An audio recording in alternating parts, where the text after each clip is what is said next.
Pinaigting ng DTI ang tulong para sa mga MSME. Bahagi ito ng mga hakbang para gawin pang mas globally competitive ang mga produkto ng bansa. Ang detalye sa Agenda Report ni Pierre Pastor. Nagbukas ang Department of Trade and Industry ng lugar kung saan pwedeng i-showcase ang mga produktong Pinoy ng mga MSME o Micro, Small and Medium Enterprises mula sa iba't ibang lugar sa Pilipinas. Matatagpuan ito sa ground level ng DTI office sa Makati City.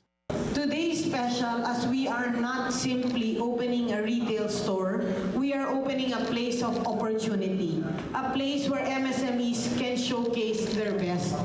Ang bagong Pilipinas MSME Hub ay itinalaga para palakasin ang MSME ecosystem. Ito rin ang magsisilbing testing ground para sa product improvement at brand elevation at magiging stepping stone para makipag-ugnayan sa mga institutional buyers at premium retailers.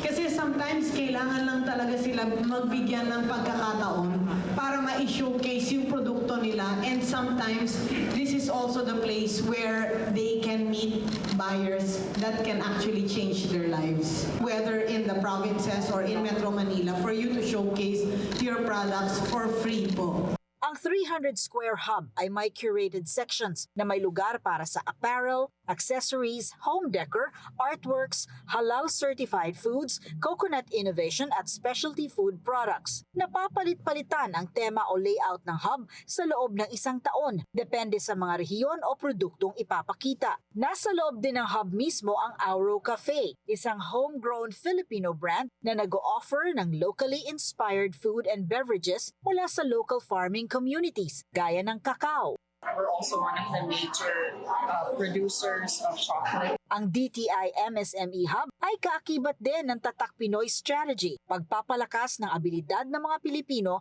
na gumawa ng globally competitive products. Para sa Agenda, Pierre Pastor, Billionaire News Channel.